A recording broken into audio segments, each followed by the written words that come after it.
Hi there, Sam Siders here with Siders Insurance Solutions, and today I am here to talk to you about why you as a business owner may not want to offer health insurance coverage to your employees at this time.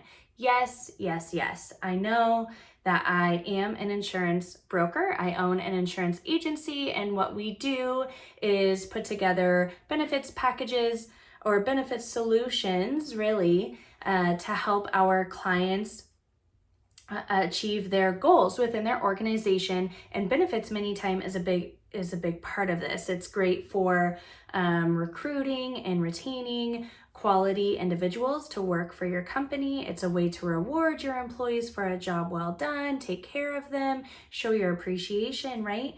And many employers get to a point where they say, okay, I want to offer insurance. I feel like I'm at a point where I really want to attract a certain type of employee, or I want to keep the ones that I have.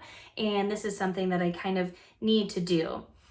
But many times, this has happened many times over my career where I've seen this, and I want to make sure that you, when you do decide to offer a benefits package, that it is valued by your employees first and foremost, okay? What is the point of offering a benefits package to your employees if they don't appreciate it? So that's what I want to talk to you about.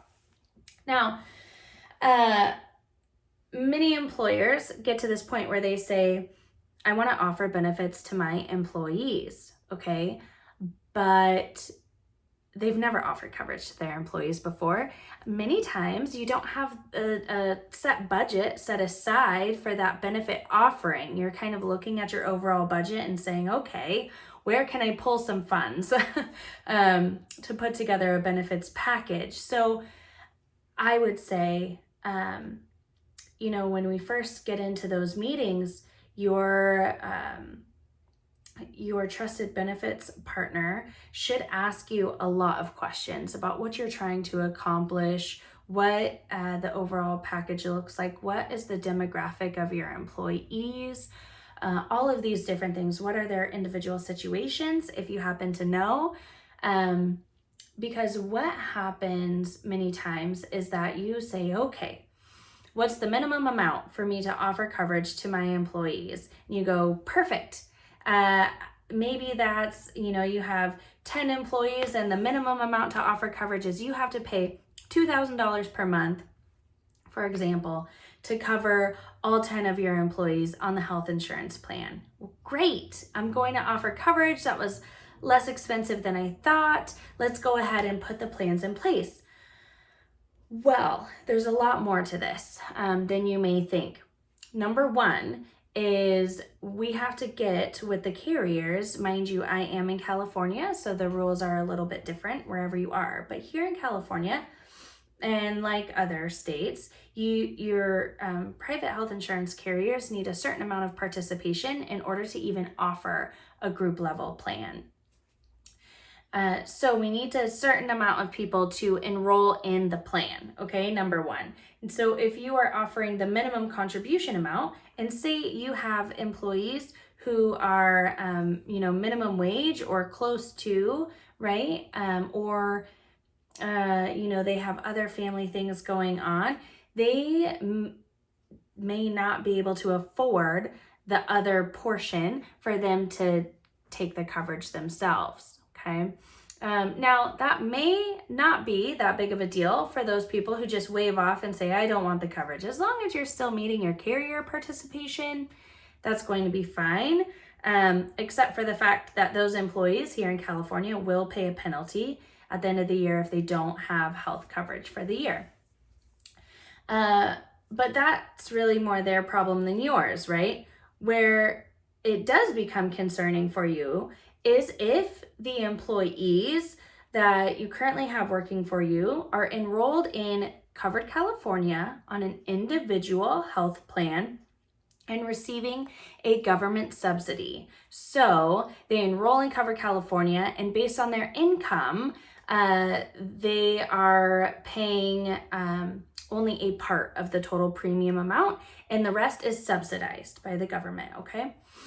So for example, you may be a 25-year-old individual getting a subsidy. Your total premium amount is $300, for example, and perhaps based on your income, you only have to pay $120 a month for your health coverage, okay? Now, as soon as the employer, that person's employer, offers affordable coverage, affordable is deemed as just under 10% of the employee's gross wages on a monthly basis. As long as what they have to pay in premium is less than that 10% of their wage, then the plan is deemed affordable, okay? But it may not be perceived as affordable by your employee if now you're only paying half of their plan. They have to now pay $150 a month for that $300 plan, and maybe that's not even the same benefit level. Maybe you couldn't afford to base your employer contribution on a better benefit plan, right? And it's on maybe a bronze plan with a high deductible and that kind of thing. It's kind of your baseline to get into the group insurance market, is paying 50% of a bronze level plan.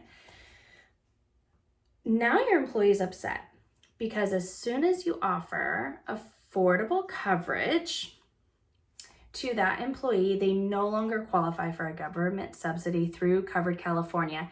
And this is not talked about all that often.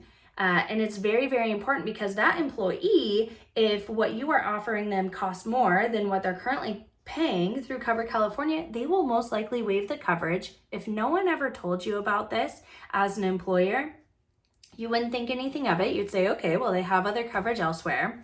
Let them waive off.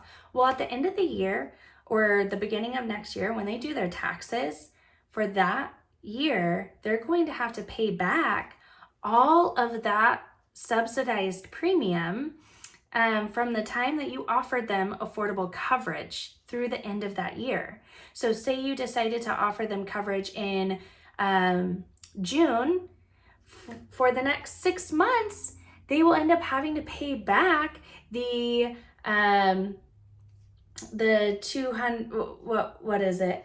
$180 per month for those 6 months when they do their taxes. Now you have a situation where you have an employee who is upset because you were trying to do a good thing and you're so excited to offer benefits to your employees. But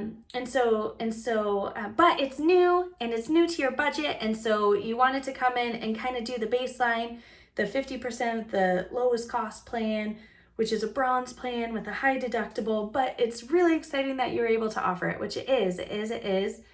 But if you're going to spend money on offering health insurance to your employees, you want to make sure that it is also valued to them. And if they have to end up paying more out of their pocket to go on now, forced to go on to the group plan, rather than stick with their Covered California plan that they currently have, they may not see that as much of a benefit at all. And that's not what you went out to accomplish when you started considering offering benefits to your employees. So I wanted to caution you about that. There's a lot of information there and there are a lot of questions to be answered. So here at Siders Insurance Solutions, we are more than happy to evaluate your current situation, answer your questions, make sure you understand what your options are. But the biggest thing is when you decide as an employer to look at offering benefits to your employees, make sure that you are working with a trusted benefits partner that is going to caution you on all of these things so that when you do roll out something big and exciting to your workforce, your greatest asset, your human capital, right? That it is a well-received benefit, that your employees are super happy that you were able to put this in place for them. and make sure that your trusted benefits partner is finding solutions that do just that for you. So anyway, reach out to us. We're more than happy to help. And if you're in another state, a different location, still reach out to us. We have referral partners all over the nation. So we're more than happy to get a referral to someone in your local area as well. Thank you so much. Have a wonderful day. I look forward to seeing you guys soon.